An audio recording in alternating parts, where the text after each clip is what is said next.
It's MAGA Uncovered, and a very big welcome to you if you're just joining us. I'm Anthony Davis. That's Ron Filipkowski. Ron, I should just ask you, because as we know, the hurricane has been heading your way towards Florida. I think it made landfall this morning, wasn't it, as a Category 3 storm? Are you safe? Do you have power? Do you have snacks? I'm on the West Coast. I got out my Sharpie last night, and I drew it away from me, just like Donald Trump did, and redirected the hurricane to Cat Turd's house on Twitter. That's great. And it almost got a direct hit. I was just a little off. It almost got Cat Turd, but it definitely went away from me. Right. Well, that's good. And Joe Biden has literally just made a speech saying that this is clearly proof of climate change, not that it's going to make Ron DeSantis actually say the words climate change. I have noticed, though, that he has been having to do some kind of climate change infrastructure projects in Florida, but he doesn't call them climate change. He refers to them as like erosion or just anything except climate change or climate crisis or climate anything. Yeah, a lot of stuff around the coast. And of course, a lot of that is federal money from the infrastructure bill. He never mentions that. Yeah. Never gives credit. No, he's always claiming credit himself. Yeah. So we've got lots to talk about today, and I'm so thrilled for people to follow us live. We are completely live here. And don't forget to like and subscribe to the MeidasTouch channel, and you can comment as we go along, and you can also add comments down below. So all that stuff, all about that stuff, especially the Midas Mighty. Very thrilled that they're joining us as well. We're going to talk a little bit about Donald Trump and his height and his weight and his girth. We've got Colton Moore, we've got Tucker Carlson, we've got Dinesh D'Souza, so much to talk about. But first, let's get into this new trial date that has been announced by Tanya Chutkan. Trump's people asked for it to be pushed to 2025 or 2026. 2026, that's right. If Trump will live that long. And maybe that was their plan all along. Let's just push it past his funeral, they thought. And she was having none of it, was she? Yeah, I was just talking to Glenn Kirshner this morning, or about an hour ago, actually, about this. This is really a case of Jack Smith being 3 steps ahead of the Trump legal team at every turn. I mean, that the Smith team is so outclassing the Trump legal team. And one of the moves that he made here is this indictment mentioned 6 unindicted co-conspirators. In other words, saying that there are 6 more people involved in Donald Trump's J6 conspiracy. Clark, Eastman, Sidney Powell, Rudy, a couple others. But he did not indict them. And the reason why he didn't indict them yet is exactly this, because that would have really hurt his argument to have a quick trial if you'd have added in all these other lawyers, all these other co-defendants, different defenses that each one may have, privileges. So those people are going to be indicted, but they're going to be indicted later, soon. But they're not going to be part of Trump's trial, because the idea is we get Trump to trial quickly. And not only that, he's going to be in criminal. He can't blow off this trial like he did the E. Jean Carroll. Criminal trials, you have to be there. So he's going to have to be in the courtroom. This trial is going to take probably 3 or 4 weeks. And it's during Super Tuesday. It's during some of the biggest primaries, which he's screaming about. So and I seriously doubt she's going to move this trial. And he mentioned appealing it. You cannot appeal a judge's decision of when to set the trial. You could appeal after you're convicted and you're in prison, but you can't appeal now. My favorite moment was Trump's other lawyer, Alina Haber, blowing this whole argument out of the water when she goes on a different TV channel and says he doesn't need time to prepare. He's the smartest guy in the world. He knows everything. Why does he need time to prepare? How is it possible that she could basically blow up his other lawyer's argument for wanting to delay the trial, as in there was too much material to go through, we don't have the time?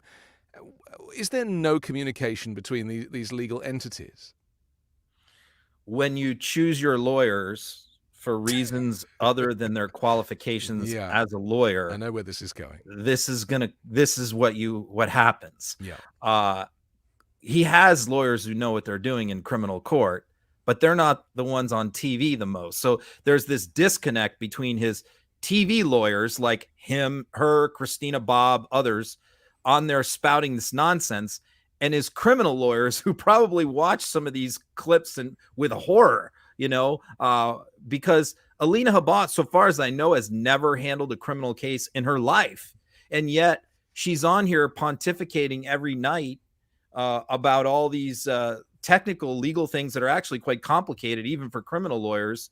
Even we're bouncing stuff off each other like, am I sure I'm right about this? And it's just idiotic, but it's the typical Trump. It's like January 6th all over again. It's like that was the most incompetent insurrection, possible, because he had all these idiots, planning it.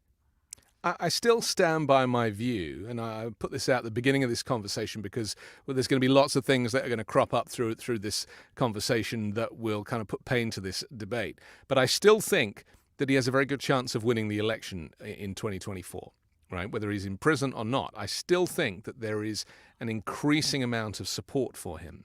Even though his MAGA support might be diminishing, I just think there are too many things involved. Joe Biden and his age, and the electoral college system, and the fact that there are so many kind of Republican operatives who behind the scenes are doing so much, dirty tricks to try and rig the election.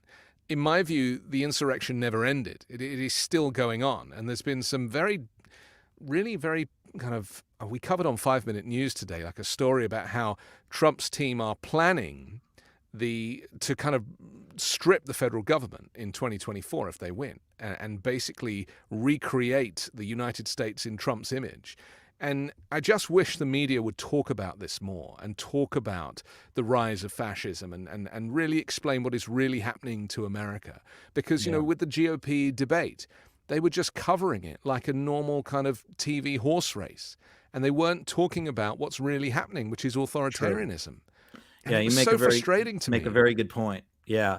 I have these conversations every day with my friends and with people that are moderate Republicans and independents all the time. And it's a very similar conversation that I hear from them a lot. If Trump was running against 1996 Bill Clinton or 2012 Barack Obama, these polls would not be close. It would be 60-40. He'd be getting smoked. But Joe Biden is an issue. And we're setting aside Joe Biden, how he's done in office and his policies and all of that versus, here's the conversation that I have when I talk to most normal Republicans, educated people, doctors, lawyers, moderate Republicans, not MAGA. They all tell me, I don't know what to do. I don't know what to do, Ron. Donald Trump's crazy. We can't put him back in office, but Joe Biden's too old. He's going to be 86 is last year. I don't think he's up for it. I don't want Kamala Harris.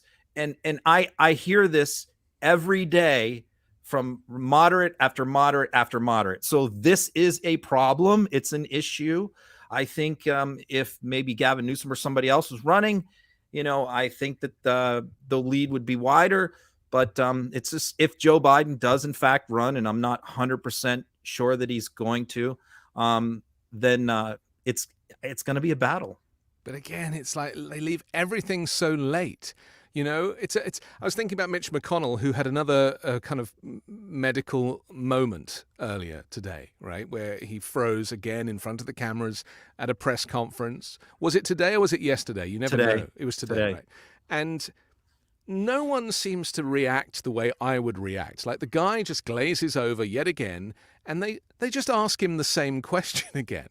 No one's like, call a medic. Yeah. Everyone's just like, oh, well, are you going to answer the question? And what? It's like the guy is like on death's door. And the fact that the Republicans want to keep him in office, or he's refusing to go or something, says more about power and money and this hunger for authoritarianism than it does about democracy and freedom and all the things that America is supposed to stand for. I think that let's take all politics and partisanship aside and let's just talk about age and health. I think that take the three cases of Ruth Bader Ginsburg, Dianne Feinstein, and Mitch McConnell. Okay. I think that Mitch's situation is very similar to Ruth Bader Ginsburg and very different from Feinstein. I think my suspicion is that the reason why Feinstein is finishing out her term or trying to finish out her term is because they really don't want Gavin Newsom to appoint someone. They don't want him to weigh in here right before the 2024 election for that seat. And they're kind of hoping to keep that seat filled until they have the primary. So I think that's what's going on there. I think she probably would like to retire, but she's hanging on. I think the McConnell situation is very similar to Ruth Bader Ginsburg in that their job, her job and his job, that's their life. Yeah. That's their whole life. It's their whole identity to the career. Yeah. And they can't imagine themselves in retirement. And this is just who they are. And they don't want to give it up. You know? It's so sad though. It's so sad. And obviously we know that the Ruth Bader Ginsburg decision is the reason why we have a packed court full of far right and extremist conservatives. And with Mitch McConnell, he is going to meet a sticky end. I mean, he is going to have one of these episodes on camera and he won't wake up from it. This is what's going to happen. It's like, are people waiting for that moment? Is it become like a circus sideshow? I think it's very sad. Humanity goes out the window. This dovetails to our last conversation because a lot of modern independent voters have this concern about a second Joe Biden term, right? That we could be in a Mitch McConnell situation, and they don't necessarily want that. Brian Cox made a very good point on a British TV show. Brian Cox is the Scottish actor who's in the what is that TV show about the Trump family? That one. Succession. And he said that the problem with Joe Biden in terms of health is that he's been a runner for years, right? So his knees are shot. Yeah. And so he looks older than he is, right? Because he's screwed his knees up. He's got this kind of weird shuffle, right? Yep. And yet he rides a bike and he's fit and he's slim and he's not ill. And so it just makes him look a lot older. And whilst he might be suffering from a little confusion every now and then, that does not stop him from doing being a president and being a good president. I mean, we shouldn't miss the fact that his administration took this huge step to rein in price gouging for prescription drugs. Medicare is now able to negotiate prices on 10 of the most expensive drugs used to treat diabetes and cancer and heart disease. And even the pharmaceutical companies have already filed at least 8 lawsuits contesting the rule. I mean, that's a badass precedent. And so to kind of criticize him for being old, it's like America is so ageist. Yeah. Well, and America doesn't always focus on policies. They focus on personalities, right. Height, weight, looks, all that. We're going to come on to height and weight in just a moment. It's a factor in this country. Yeah. It always has been. What is a study shown that like the tallest candidate wins the presidency almost every time, which is very unusual, or maybe has won every time, if I'm not mistaken. Well, so it's lucky that Trump is 7'2", except for maybe, I think maybe him and Biden are close to the same height, but I mean, we can be a very superficial country, but I think that the Biden administration the Biden campaign has a huge war chest, and it's amassing a massive war chest. And of course, they don't have to spend it on a primary. So I think they're going to unload all of that on their record. And I think by this time next year, the economy is going to be in really good shape. And he's going to have a pretty good record to sell. This is the thing with politics. We literally don't know what's around the corner. Whether McConnell will still be alive, whether Ruth Bader Ginsburg will come back from the dead. I mean, there's no way of knowing. Okay, let's talk about, and I want to show some clips. So we've got Vivek Ramaswamy, who, to all intents and purposes, is a kind of Trump fascist in disguise. I was kind of shocked by a lot of what he said at the GOP debate, but I was more shocked by what he said after the debate. And he went on television and he was asked a couple of questions that he didn't get to answer in full on the debate. So let's just show those and then we'll talk about it. And just keep that word fascism in mind when you listen to what he has to say. Let me bring up a couple questions you didn't get a chance to answer at the debate. Most of the candidates on stage Wednesday night said Mike Pence did the right thing on January 6th. Do you agree? I would have done it very differently. I think that there was a historic opportunity that he missed to reunite this country in that window. What I would have said is this is a moment for a true national consensus where there's 2 elements of what's required for a functioning democracy in America. One is secure elections, and the second is a peaceful transfer of power. When those things come into conflict, that's an opportunity for heroism. Here's what I would have said. We need single-day voting on Election Day. We need paper ballots, and we need government-issued ID matching the voter file. And if we achieve that, then we have achieved victory, and we should not have any further complaint about election integrity. So what would I would you have have driven done it through the Senate. So what would you have done with Mike Pence? You would have not certified the election? So in my capacity as president of the Senate, I would have led through that level of reform. Then on that condition, certified the election results, served it up to the president, President Trump then to sign that into law, and on January 7th, declared the re-election campaign pursuant to a free and fair election. I think that was a missed opportunity, but that's the kind of spirit we're going to need to unite this country rather than sweeping those concerns under the rug. He's a dangerous one. You know, if this was 1992 or 1988 or 1976, or that would be the end of his campaign. Yeah. I mean, in normal, before we elected a reality TV star as president, before our politics was wrecked, an insane statement like that shows no understanding of the Constitution or how our government works would immediately disqualify somebody from running. But not anymore. That's just like a blip on the radar. People hardly notice. What he says there is that what he would have done, first of all, the vice president as president of the Senate has really like two functions. One, break ties, cast a tie-breaking vote, and two, count the electoral votes. That's pretty much the only role that the VP has as president of the Senate. But what Vivek says is that he was going to, leading up to January 6th, sort of storm in there to Congress, to the Senate, and say, here's what we're going to do. I demand that the federal government order all state and local municipalities to do away with voting machines, do away with early voting, mail-in absentee voting, that they're all going to have to do paper ballots. This is what he's going to do as VP.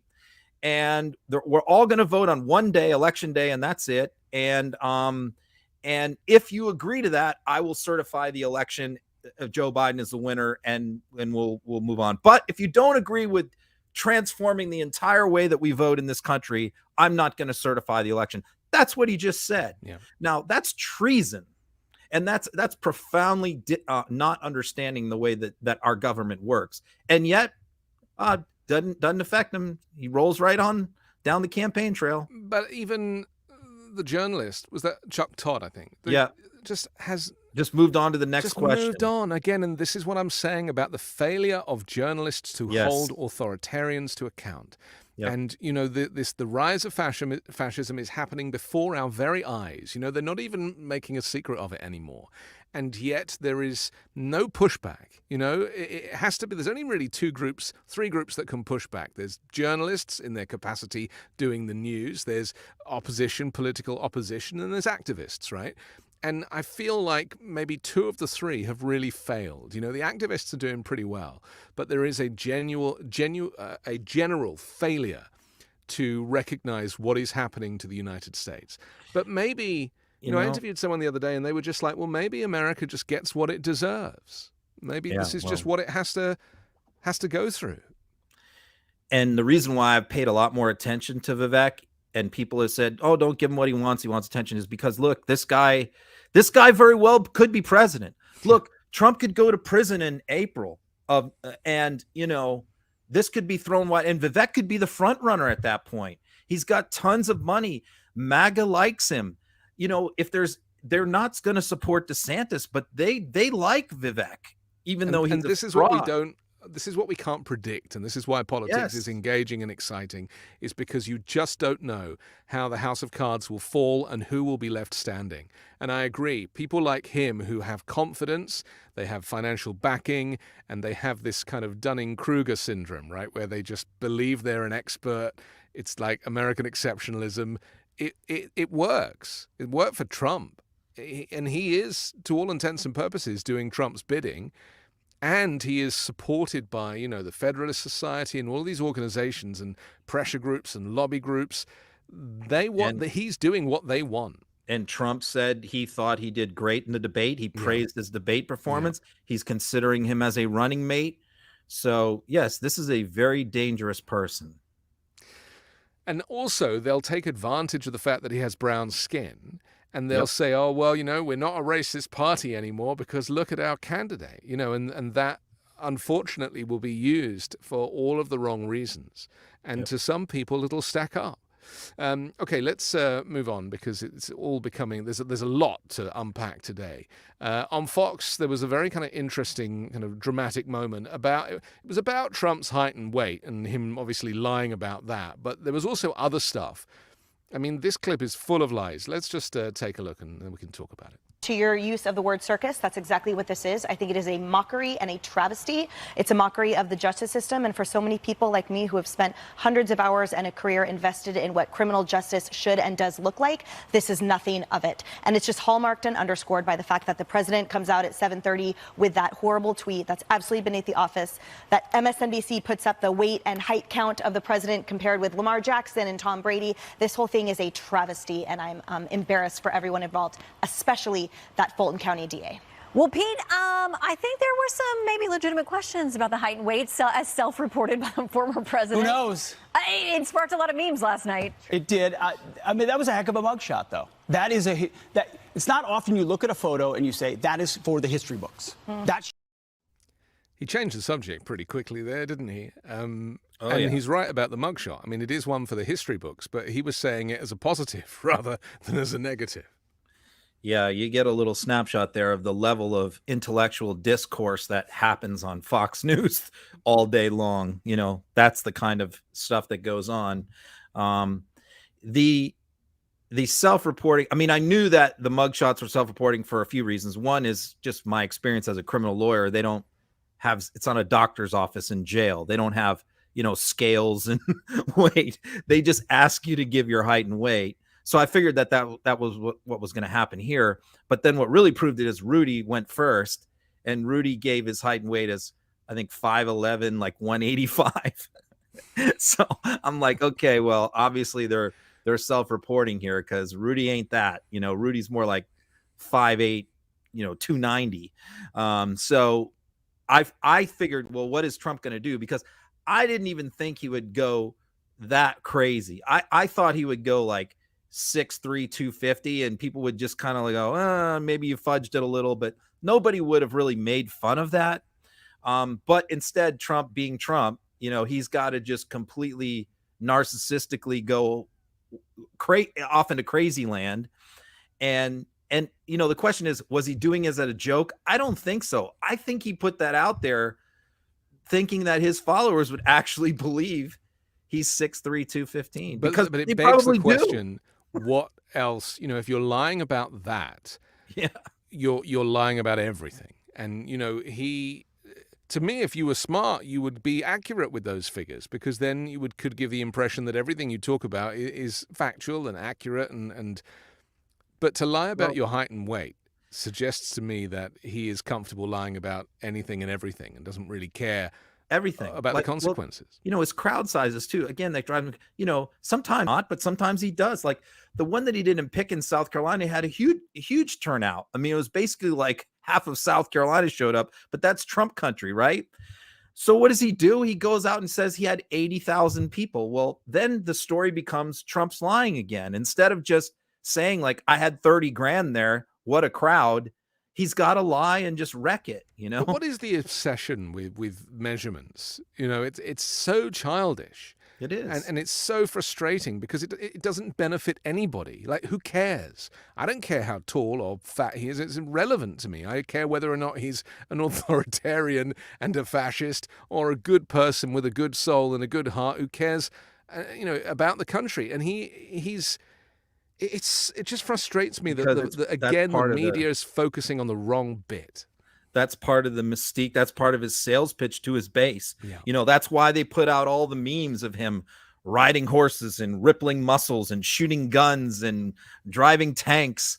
That's part of this whole image of him as the strong man. It's the authoritarian strong man. It's like Putin does the same thing, with his shirtless videos. And when he plays hockey, he scores 8 goals every game, just like Trump wins every golf tournament. I mean, they're very much the same in that way. It's all part of their image. It's very frustrating, isn't it? Because, again, the whole national conversation is focused in the wrong area.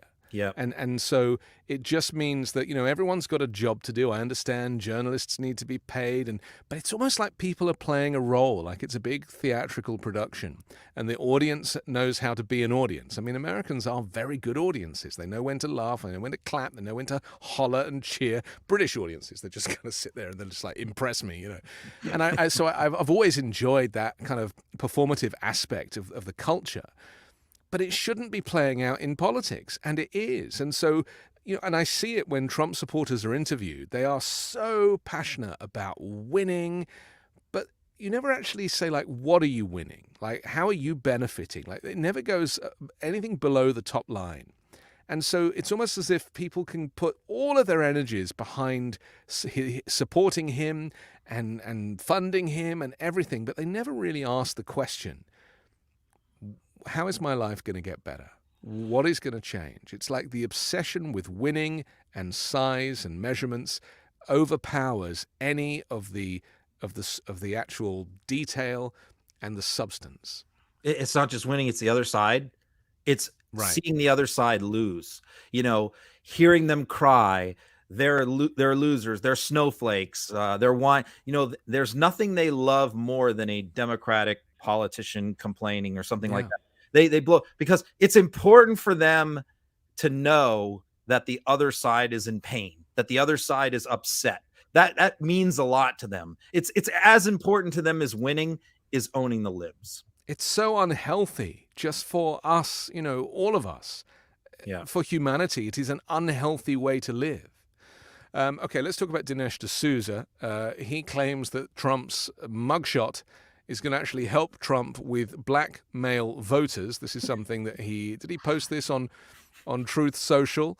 I'll read it for our audio listeners. He said, in the urban black community, a mugshot can be an iconic symbol, both of victimization and of greatness. It's a defiant up yours to the man. Think Tupac Shakur. Trump is now the ultimate gangster in our culture. Yeah.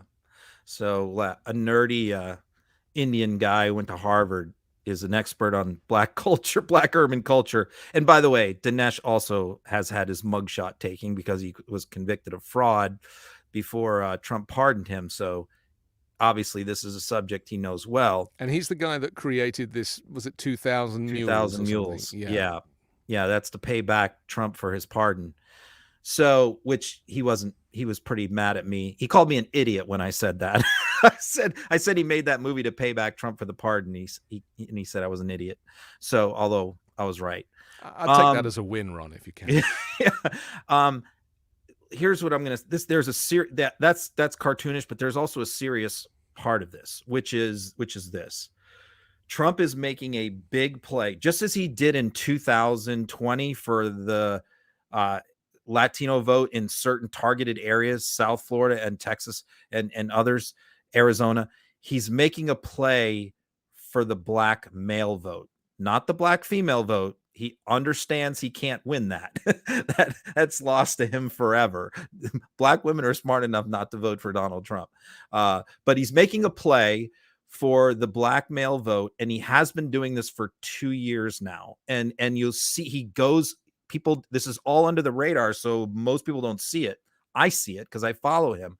He goes on a lot of the podcasters. He's been going to sporting events, the wrestling, the UFC, the mixed martial arts. He's going into places that have a lot of credibility with the black male community. And so what he's hoping, he knows he's not going to get the majority, but what he thinks is that if I can chip off 30% of the black male vote, that could make a difference in Pennsylvania. That could make a difference in Georgia. That could make a difference in Arizona. So there are a few key states, Wisconsin, Michigan, where if he gets a chunk of the black male vote, that could be the difference. And by the way, Joe Biden doesn't poll very well among the black male voters. So he sees that as a weakness and an opportunity. So this mugshot sort of does play into that. They're trying to sell that like Trump is a gangster, Trump is tough, Trump is bad, he fights the man, he's a rebel kind of thing. Whether that's going to play or not, I don't know. But that's the serious part behind Dinesh's foolery. And Dinesh's racism as well. Let's not ignore the fact that what he said is so painfully racist. Yes. And, just because he has brown skin himself does not excuse his racism. And, you don't have to be white to be racist. And not at all. There's been plenty written about that. Okay, let's talk about Colton Moore. Now, he's the Georgia state senator. And he ain't happy about any of this. In fact, he's kind of effectively saying that he's going to go after Fani Willis, right? Let's take a look at this clip, and then you can explain what his master grand plan is all about. We've got the ability to subpoena documents, to subpoena witnesses. And at the end of the day, we've got the legislative authority to call in the state troopers and bring these people in, right? I mean, and now that we've got 19 people who are facing the rest of their life in prison because they spoke out against an election. I mean, I told one senator, I said, listen, we've got to put our heads together and figure this out. We need to be taking action right now, because if we don't, our constituencies are going to be fighting it in the streets. Do you want a civil war? I don't want a civil war. I don't want to have to draw my rifle. I want to make this problem go away with my legislative means of doing so. And the first step to getting that done is defunding Fani Willis of any Georgia tax dollars. And hopefully Representative Jordan and Representative Biggs will follow suit in Congress and strip her of her federal dollars too, because she is not upholding her oath to the Constitution. I thought they didn't want to defund the police. Colton Moore's district, this gives you some context, is the same district as Marjorie Taylor Greene. He is from Northwest Georgia. Like Marjorie Taylor Greene, he went to the University of Georgia, and his district is part of her congressional district. So that should tell you, it's also where they filmed the movie Deliverance. So that should tell you all you need to know about what's happening here. The other good thing is Colton Moore is pretty much by himself in the Georgia Senate doing this, demanding that Brian Kemp, and the whole Trump indictment is about all of these Georgia senators and Trump pressuring Brian Kemp and Raffensperger to call a special session. That's most of what the racketeering case is about. And here he's doing it again. This guy, he's demanding that Brian Kemp, the same playbook, call it, remove Fani Willis from office, or defund the largest district attorney's office in Georgia that prosecutes so many murders, robberies, burglaries. Like, take away all their funding. That's what he's calling for, which is fantastical. The governor, Brian Kemp, has already said, I'm not doing this. The other Georgia senators who have signed on to this, maybe one or two. And, this guy's fundraising off of it. So it's like the Marjorie Taylor Greene stupidity grifter playbook, to play to that base that's like the Neanderthal base of the Republican Party. But it's all performative. The rhetoric is very dangerous. Yeah. Civil war, getting his rifle, He let something slip, which I thought was really interesting. He said to make this problem go away. Yeah. Now that to me is a confession that it's a problem, that it's not a kind of, it's not an acknowledgement. The problem is Fani Willis. It's illegal. He's not buying into the kind of legalities of things. It's just, to him, it's a problem. And so he wants to use his legislative abilities to make it go away. Well, you can't make something go away that already exists. It's like you need due process. And the whole point of a court is due process. And if there is innocence to be had, then the problem will go away. But if there is guilt, then you just have to live with it. Here's what these gangster criminals like him and Donald Trump and Marjorie Greene know. They know how their followers, some of whom have an IQ of 70 and are heavily armed, they know how they perceive what he said. They're not thinking about special sessions and legislative solutions. When he says Fani Willis is a problem, we need to make that problem go away. And he's talking about rifles and civil war. Yeah, it's a call to arms. He's calling for an assassin is what he's calling for. in coded language. And then, of course, if that does happen, he's going to say, well, I specifically, just like Trump, I specifically said, go peacefully. I didn't tell him to storm the Capitol. It's this coded language, thinly veiled, but they know their base very well, and they know how they'll take it. I mean, it's terrifying that it has come to this in the US. They talk about civil war like it's a way off, but it isn't. It's already here, because a war doesn't play out like a war did 150 years ago. With boots on the ground. It's done online. It's done through code, as you describe. It's done through people hacking systems. It's done through lone gunmen showing up at party offices. I mean, the civil war is very much underway, and we would be foolish to think that it isn't. But if you study our first Civil War very carefully, and you read a lot of the speeches and things that were being said in the South leading up to it, it was all the same kind of stuff, that they thought it was going to be quick and easy and it was going to be fun. And it wasn't. They never imagined, none of them, if you read the speeches, if you look at what they were saying in 1860, none of them thought it was going to go the way it went. Right. None of them thought it was going to be a bloodbath where they were going to be occupied.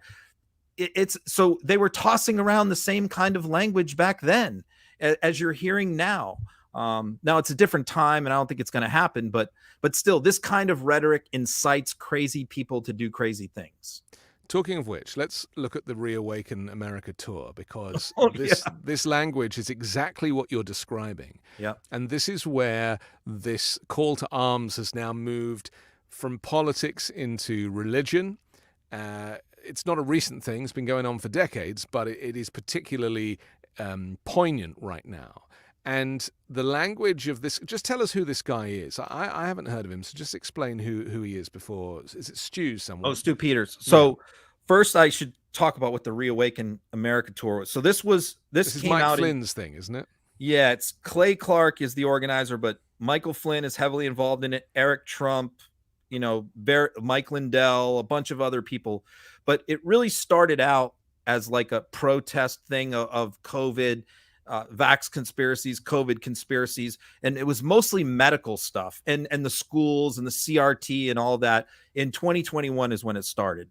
And it's sort of like snowballed and morphed because a lot of those issues have gone away, although they still talk about them. But, they're more it's become more Christian nationalist in nature. It's shifted away from a lot of the medical stuff into more the Christian nationalism. And a lot of that is Michael Flynn driving it.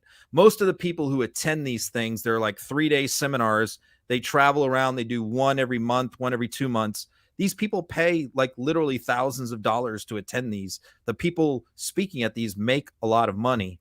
And some of the craziest stuff gets put out at these things. Now, Stu Peters is a really crazy, and by the way, most of these people are like QAnon people who go to these things. Yeah. Stu Peters is a really crazy right-wing talk show host who says a lot of crazy things. He's behind a lot of conspiracies, one of which was like the Barack Obama is really gay and Michelle is a man. That's like a favorite Stu Peters conspiracy. So that's who this guy is. Which is very worrying, isn't it, if you think about it? Because, we just the name Reawaken America, it's almost as if they're saying to their followers that, without you paying thousands to come to this seminar, you're brain dead. Yep. We're gonna wake you up. But what they're actually doing is brainwashing. Yeah, we're going to educate you.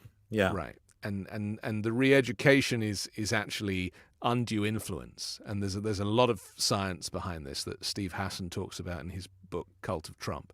Okay, let's take a look. I pre-warn you, this is not for the faint-hearted, is it? No, and there's like 5,000 people in attendance at this. Yeah, this is in Las Vegas. Roseanne Barr also spoke at this, by the way. That's right. She had a photo taken with Mike Flynn, didn't she? Like they were best buddies. Okay, here we go. Where is Hunter? Because then we will put Hunter Biden on trial. Not for tax evasion, not for some phony gun violation or money laundering. No, we're going to put him on trial for the real crime that he committed, treason.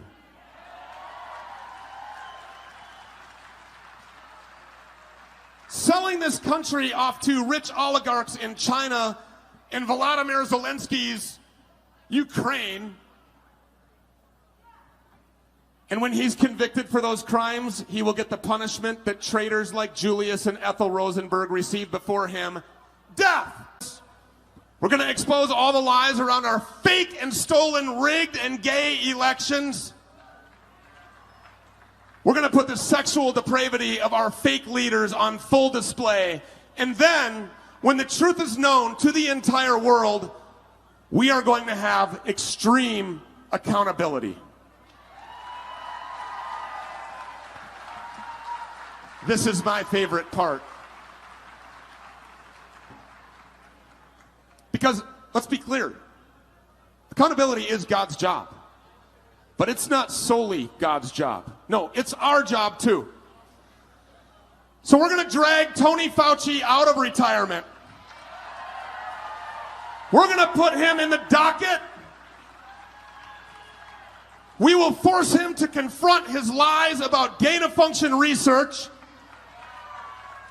We will read off every single one of the emails that he sent exposing the research that he funded at that bioweapons lab called the Wuhan Institute of Virology. We'll expose all of the emails he sent organizing and promoting the lies that covered it all up. And we will hold him accountable for the millions of lives that his illegal research cost. And when he is convicted, after a short and fast but thorough trial, he will hang from a length of thick rope until he is dead. Standing ovation, right? Yeah. So, yeah, I mean, Stu, by the way, also sells a device for your home on his website, where he says that people shed their vaccine off of their body who are vaccinated, and it can go on to people who aren't vaccinated and contaminate them. So he sells a filter that you can put in your home to protect you from. I think I've read about this. I mean, yeah, this is just cuckoo. But what he was saying there is so completely terrifying. Yep. And again, it's had no coverage from the media. The fact that people who are mobilizing huge swathes of Republican voters are talking about hanging the opposition from rope until they are dead. Trump's national security advisor, Michael Flynn, was on the stage with this man.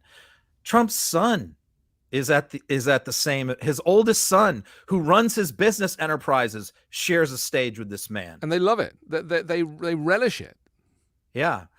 But the media's approach is, well, we don't want to give them publicity. So we can't talk about them because that'll be bad. You know, yeah, Stu is not a good guy.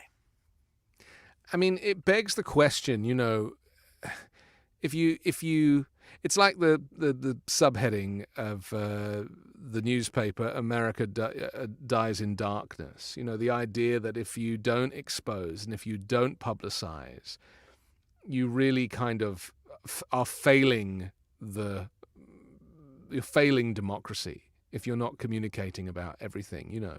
Do you think Joe Biden knows about this stuff? Do you think he is aware of the depths to which these kind of Republican factions will go to A, fundraise, but B, brainwash?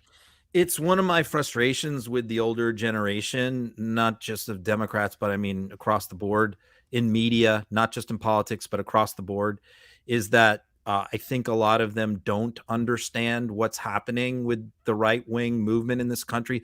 They see bits and pieces, but they're not really plugged in.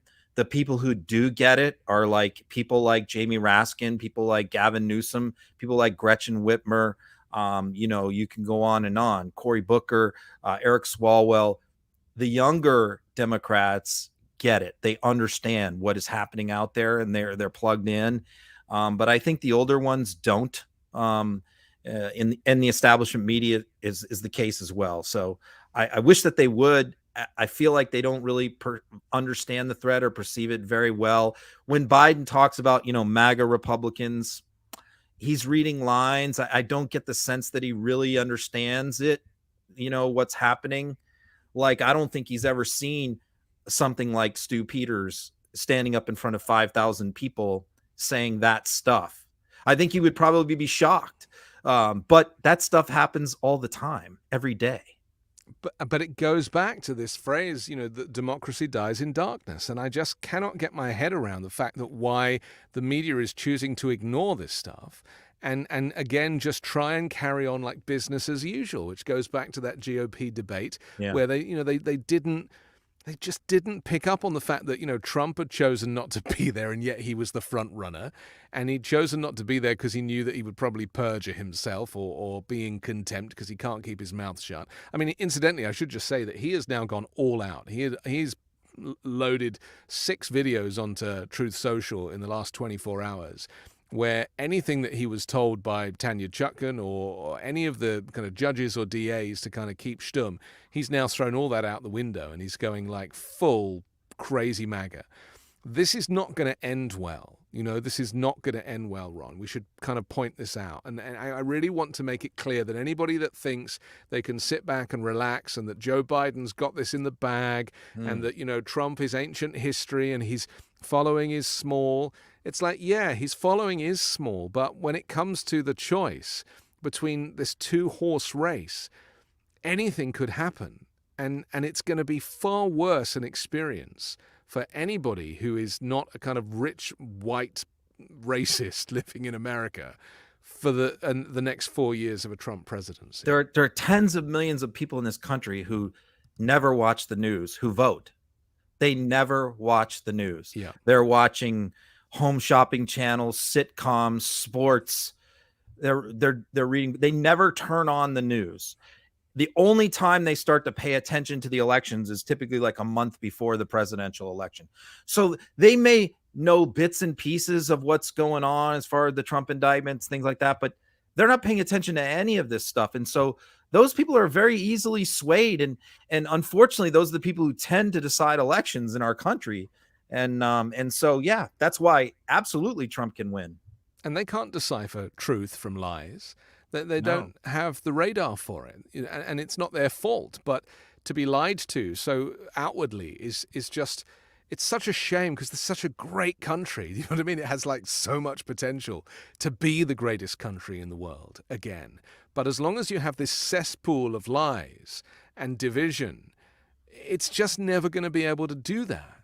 Let's talk about Tucker Carlson because, as we know, Trump skipped the debate, but he did do a long interview with Tucker Carlson, which made no sense at all. I put a couple of videos out about it. It makes no sense, but I think he was, again, told not to really talk about any of the cases, and he found that quite difficult.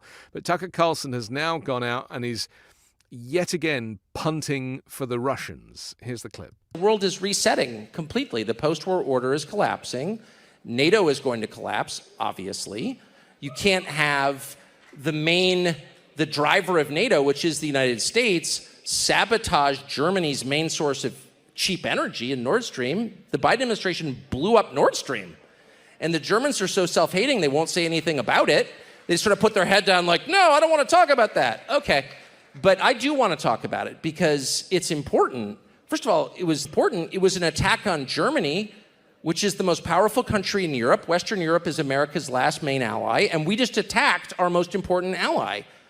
NATO cannot stand long term. At some point, the Germans are going to wake up and be like, wait a second, we had chemical plants 2 years ago, now we don't. You just wrecked our economy.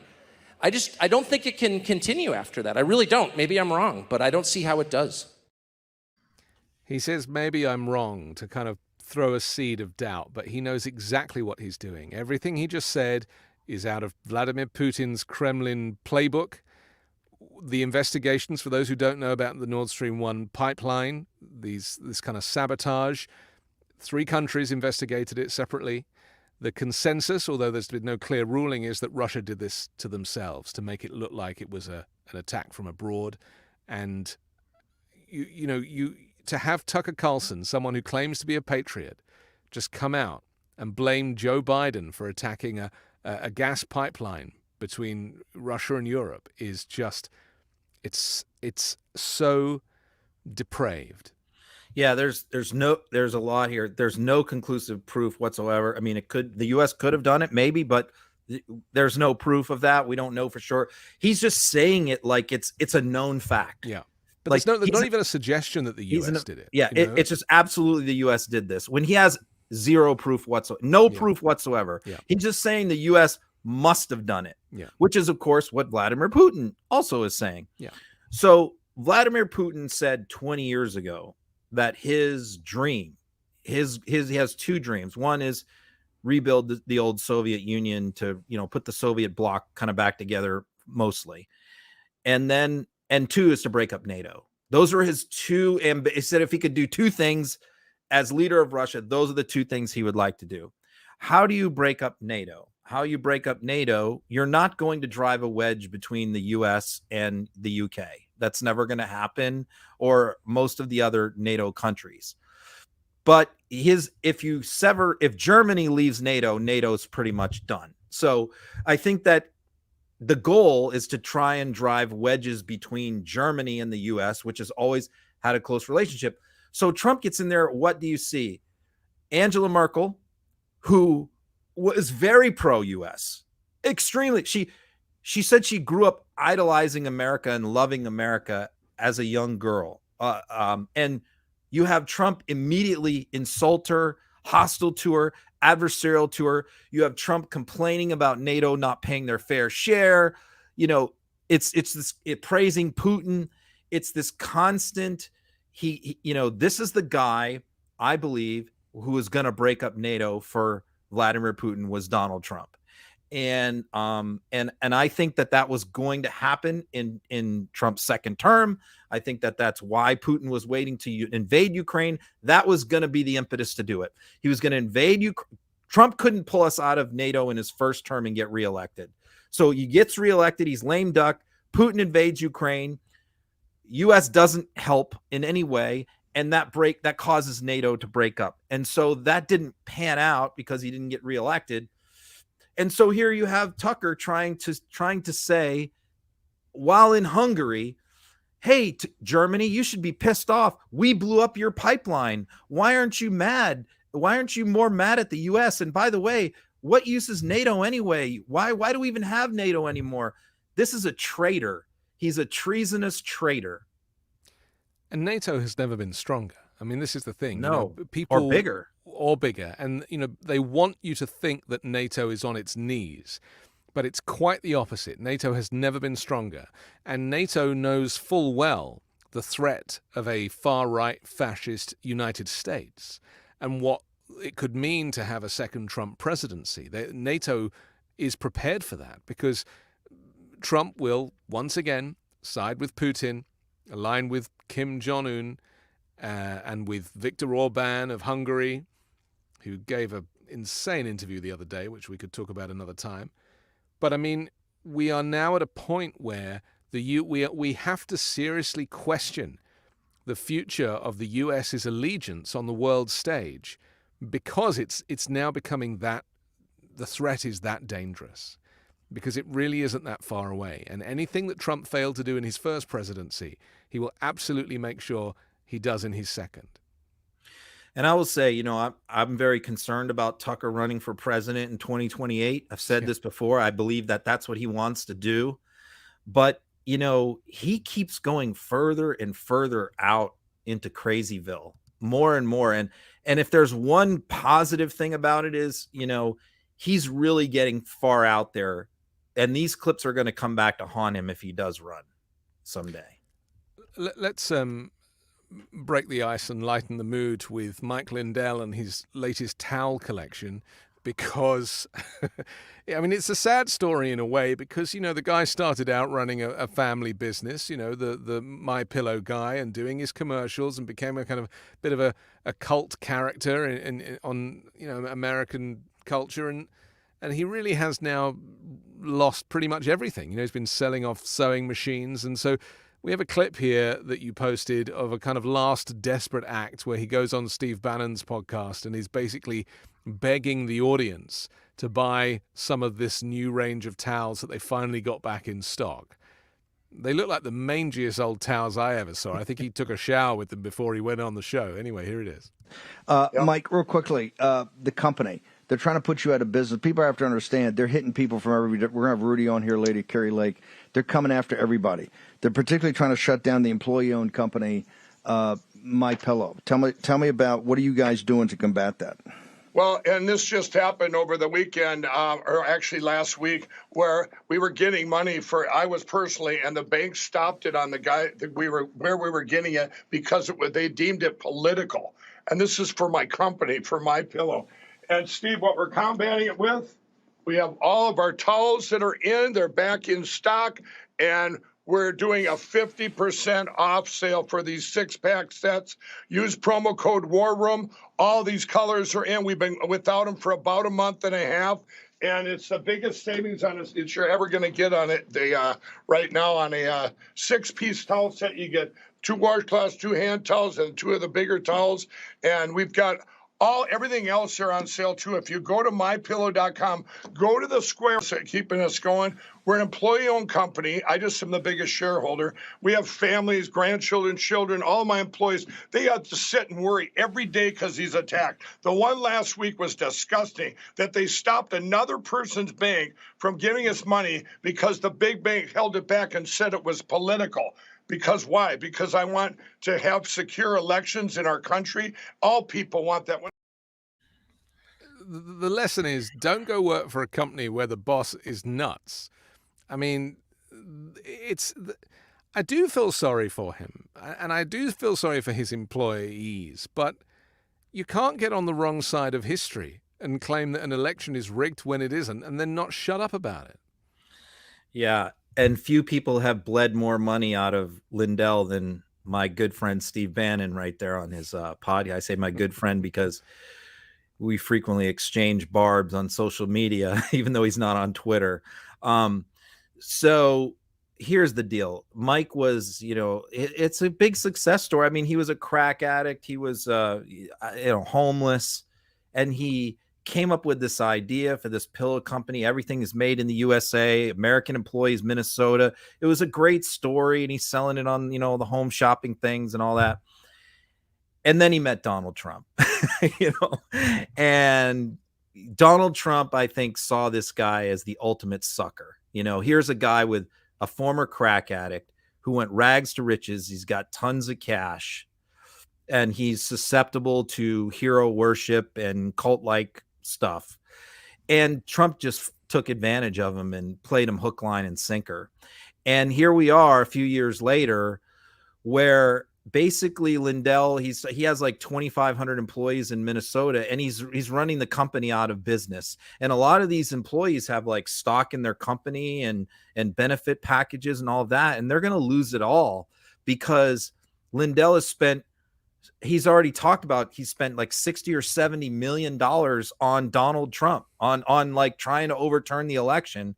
So what happened here is his recent bank that gave him a line of credit to keep his pillow company going, found out that he was diverting their money to pay for these new electronic devices that he's manufacturing to try and detect fraud in voting machines. So instead of spending their money on pillow inventory, he's spending it on more election stuff, and they cut him off. So now I don't know he's going to be able to keep this company going. He's probably going to go belly up. These people are all going to lose their jobs. Their families are going to be hurt. And, there's going to be 2 people responsible, Mike Lindell and Donald Trump. And you also have to ask questions of who it is that invented a machine that's going to find fraud in a voting machine, and if that thing really works or if it's fake, right? And it's it's like there was a British guy that sold all these dowsing rods to the military in Africa to look for landmines, and it was just bullshit, and he got sent to prison for years. But he was basically selling a fake thing, and all he did was put it in a briefcase with some foam to make it look official, and was selling these things to the military and making a fortune, millions he made.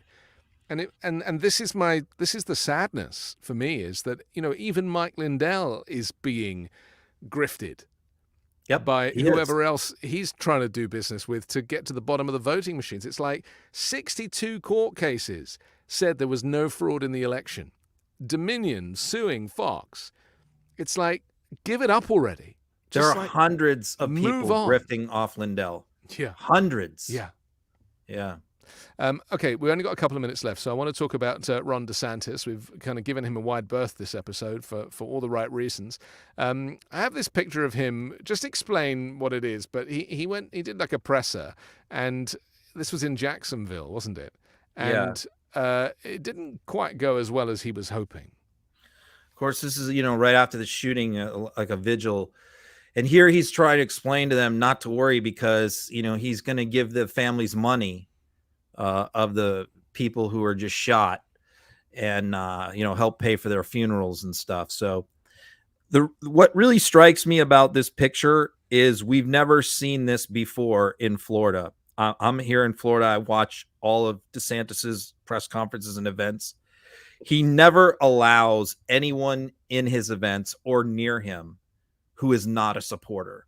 So literally what you're seeing in this picture, no one in Florida has ever seen before, which is Ron DeSantis surrounded by people who don't like him. He just doesn't ever allow that to happen because he can't handle being criticized. And so this was a time where he had no choice. He had to go. You could tell from his body language. I watched much video of this. He did not want to be there. He was very uncomfortable, but he had no choice. If he didn't go, he was going to get destroyed publicly. So he goes, and of course they heckled him, they jeered him. But, this goes to show you that he has never been interested in being the governor of Florida. He's been interested in being the governor of right-wing Republicans in Florida. And now, for the first time, he just came into contact with the rest of Florida and got a little taste of what they think about him. Well, he got a similar taste when he did his tour of the country and realized that his kind of extremist policies didn't sit pretty with anybody outside of Florida, or indeed people in Florida. That's right. I think this is the other thing that people fail to realize, that he is a terrible governor. Like, living in Florida is not peachy, and the cost of living, the cost of insurance, especially, it's becoming untenable. And so, all this talk about, I've made Florida, the great state of Florida. I mean, it's just not true. And he talks a good talk, but Trump said in an interview with Tucker Carlson, he let slip that that DeSantis is gonna drop his bid for president, and he's gonna run for the Senate. Is that Not right? gonna Or was happen. that was a distraction? Was it? Not going to happen because he can't by law. I mean, he'd have to resign his position as governor, because when Ron had the legislature change the law to allow him to run for president without resigning as governor, which had been the law in Florida, they only changed it if you're going to run for vice president or president, Right. not for Senate. Yeah. So he can't run for Senate unless he resigns as governor, which he is not going to do. So he's not going to resign his position as governor to run against Rick Scott, who's got a couple of $100 million in the bank. That's not going to happen. Okay, just Trump trying to Trump being stir Trump. things up in the usual way. Okay, finally, let's finish with Donald Trump, because again, he's trying to kind of not perjure himself. So he's like talking about random things at the moment, and to try and change the subject away from his mugshot and the 4 indictments. He actually hinted there might be a 5th indictment when he was interviewed, which I thought was very interesting, and there is talk of that even happening. But he was on the golf course, and he posted on Truth Social, "I am pleased to report, for those that care, that I just won the Senior Club Championship, must be over 50 years old, at Bedminster, Trump National Golf Club, brackets, shooting a round of 67. Now, some people will think that sounds low, but there is no hanky-lanky. Many people watch, plus I'm surrounded by Secret Service agents. Not much you can do, even if you wanted to, and I don't. For some reason, I am just a good golfer/athlete. I have won many club championships, and it's always a great honor." Yeah, so he's not kidding around. I mean, he's like seriously wants people to believe that he won.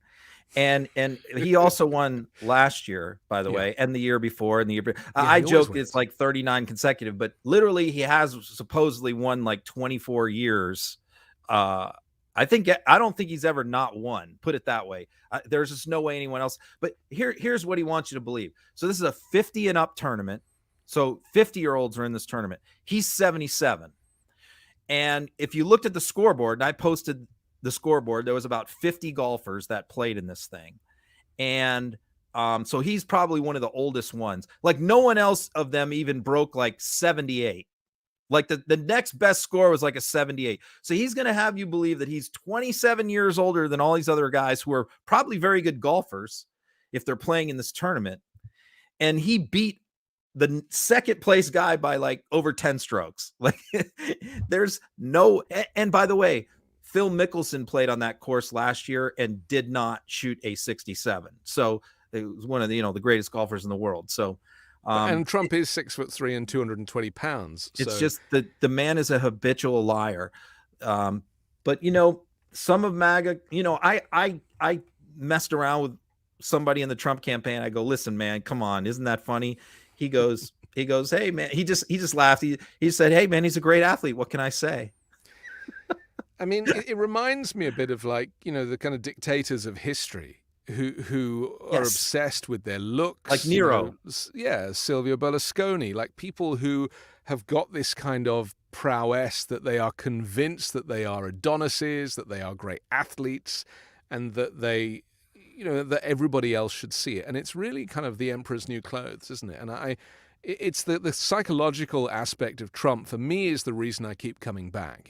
I'm so fascinated by his insanity and his kind of mental pathology. I find it completely fascinating, and I do wish that the media would talk more about mental health and narcissistic personality disorder and all of the things that he has been diagnosed with by experts and professionals.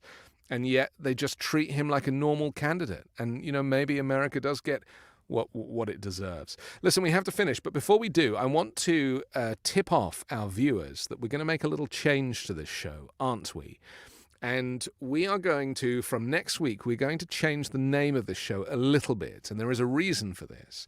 We're going to take away the word MAGA, and we're going to replace it with the word America. I was actually thinking we should not call it America Uncovered, but just America Uncovered with an apostrophe. If that works for you, Ron, it works for me.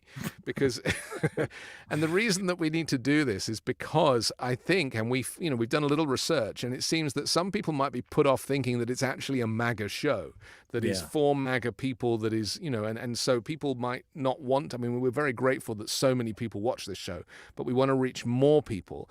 And so I think it would be helpful if we just made a small adjustment. So we'll keep the red and the white and the blue. We'll keep Uncovered, but I want to change it to America Uncovered, and hopefully you'll stay with us and we'll allow this show to continue to grow. So Ron, thank you for being my partner in crime. It's always a pleasure, and we'll come back next week if you haven't been blown away by another hurricane between now and then. All right, maybe we'll have that fifth indictment. Right? Yes, there's something to look forward to. Maybe we'll have some snacks to celebrate. Okay, all the best to you. Thank you so much. And don't forget to download the podcast, which will drop tonight, the audio podcast, and you can rewind and catch the show again as soon as you like. Have yourselves a great day.